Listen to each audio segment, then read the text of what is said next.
Aleppo adalah kota di Suriah yang menjadi padang Kurusetra atau battleground perang antara ISIS dan tentara Assad Suriah. Pasukan pemerintah Suriah untuk membuat ISIS mundur dan mengambil kembali Aleppo menggunakan strategi bumi hangus. Kita melihat Ukraina sekarang. Apakah Rusia menggunakan taktik yang sama dalam invasi kali ini? Menjadikan Ukraina Aleppo-nya Eropa. Apakah pelajaran yang bisa diambil bagi Indonesia yang secara geostrategi harus memiliki pandangan tajam ke depan? Karena mungkinkah malah Indonesia ke depannya jadi Ukrainanya Asia Tenggara? Banyak pejabat Indonesia yang masih belum paham arti perang di Ukraina dan bagaimana memanfaatkan perang militer tersebut untuk kepentingan bangsa. Aslinya mungkin karena darah pejabat yang menjabat di banyak jabatan politik darahnya belum NKRI utuh, karena memang mungkin belum pernah mengikuti keilmuan Lemhanas atau tidak mengikuti penataran P4 dengan benar dulunya. Mungkinkah begitu? Siapa yang tahu? Kita melihat lebih rinci lagi sekarang tentang posisi Indonesia secara geografis. Kita bisa menganggap diri kita Rusia, kita bisa menganggap diri kita Ukraina, kita bahkan bisa menganggap diri kita Tiongkok, juga bisa menganggap diri kita Amerika. Kalau kita menganggap diri kita Ukraina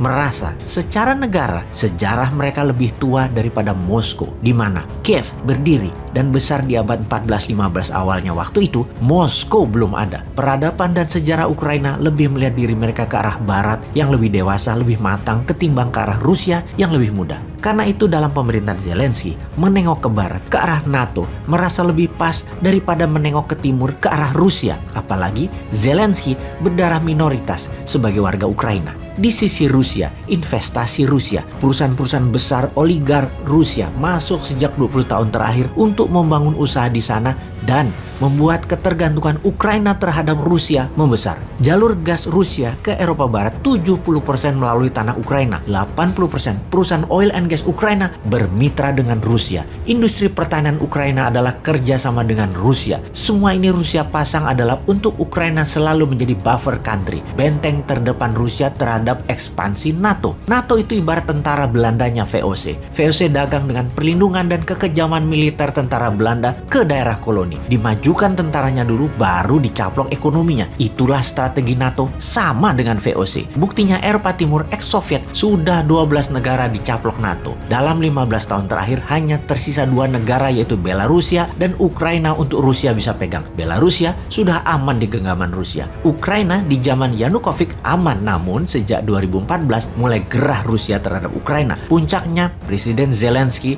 2019 yang memang terang-terangan pro NATO dan mau bergabung dengan EU atau Uni Eropa. Bahkan bersiap menggunakan mata uang euro untuk memperlancar usahanya tersebut. Zelensky mengkriminalisasi lawan politiknya dan banyak memenjarakan orang-orang oposisi pro Moskow. Secara ekonomi, perlahan mempersulit investasi Rusia di Ukraina diganti perlahan dengan perusahaan-perusahaan Eropa Barat, Inggris, dan Amerika. Rusia asli gerah, sangat murka, dan dengan apa yang Zelensky dan kaki tangan asing Eropa Barat yang terus memprovokasi Ukraina agar menengok ke barat. Investasi Rusia terancam, kedaulatan Rusia terancam. Rusia ambil tindakan, serbu Ukraina dan jadikan Aleppo Ukraina. Bercermin pada Indonesia sekarang, di tahun 1966 ada kudeta politik di mana Indonesia di masa itu sudah mulai miring ke komunis. Perang dingin atau Cold War sejatinya adalah perang ideologi, perang komunis versus demokrasi. Maka perluasan wilayah komunis pro Moskow dan pro Beijing dan perluasan wilayah demokrasi pro Washington terjadi di seluruh dunia. Perangnya bukan langsung Soviet versus Amerika, tetapi pakai proksi di dalam sebuah negara perangnya. Karena itu disebut perang dingin, main proksi. Kembali ke Indonesia, di tahun 50-an akhir dan tahun 60-an awal, militer Indonesia adalah negara terkuat di selatan Khatulistiwa. Indonesia is the strongest country in Southern Hemisphere. Waktu itu, akan jatuhnya Indonesia ke tangan komunis, sebuah ancaman kedaulatan demokrasi, yang mana demokrasi adalah barang dagangannya Amerika dan sekutu. Untuk menjaga Malaysia dan Singapura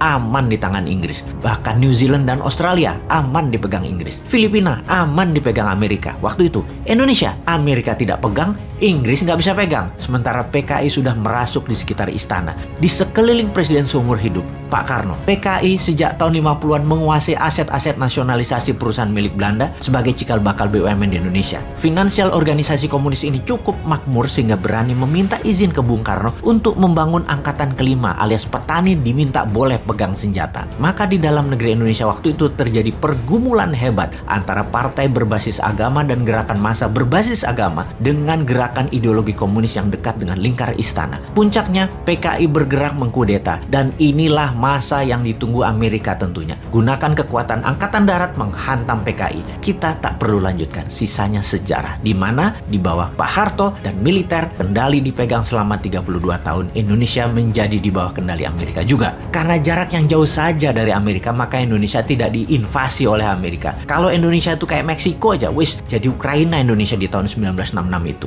Jadi karena jauh jaraknya dari homeland Amerika, Amerika pakai rezim, pakai pemerintahan bentukan, tidak pakai invasi militer, tetapi pakai pemerintah bentukan yang harus nurut dengan Amerika. Kita bercermin dengan kasus tadi, itulah yang dilakukan Moskow sampai Yanukovych dikudeta secara konstitusi. Kudeta yang disponsori oleh Barat plus CIA, di mana di Indonesia juga sama di tahun 1998 untuk menghancurkan Pak Harto yang mulai tidak nurut dengan Amerika. Indonesia ekonominya ditembak dulu pakai economic hitman. Indonesia bangkrut, masuk ke IMF dan tergulinglah Soeharto. Ditukar dengan reformasi, pemerintah pengalihan, hingga mulai masuk ubah Undang-Undang 45 dengan Undang-Undang 2002. Masuklah demokrasi one man, one vote. Sekali lagi, sisanya sejarah. Suara demokrasi di negeri yang belum dewasa, harganya murah. Semuanya main duit, dibungkus dengan komunikasi media yang masif. Selesai sudah. Kemudian pemerintahan berganti-ganti sehabis reformasi selama hampir 24 tahun ini. Kepentingan politik berganti sesuai dengan siapa pendukung utama di belakangnya. Saat ini misalnya, ketika blok Rokan dilepas dari tangan Amerika, Freeport dinasionalisasikan, blok Mahakam lepas dari tangan Amerika, dan banyak lagi yang lepas dari Amerika, keinget aset Rusia lepas dari tangan Rusia di Ukraina. Makanya Rusia marahnya luar biasa, nggak terjadi apa yang terjadi sekarang. Untungnya Indonesia sekali lagi jauh dari Amerika. Kalau dekat, sudah diinvasi. Jadi, kalau jauh bagaimana? Katanya akan dicarikan yang pro-Amerika dan akan dibuat jadi pemimpin, namun harus geser dari Tiongkok ke Amerika. Apakah benar akan begitu nantinya Indonesia? Pertanyaannya sekali lagi, siapakah Zelensky-nya Indonesia nanti? Apakah diam Eropa Barat, baca Tiongkok ya, di Indonesia nantinya? Akankah selamanya Indonesia pejabatnya yang berkuasa harus pakai sponsor asing seperti yang sudah-sudah? Waduh, jangan sampai Indonesia jadi Ukraina deh. Kapankah Indonesia menjadi negara yang rakyatnya tidak bisa dibeli, juga pejabatnya tidak bisa dibeli?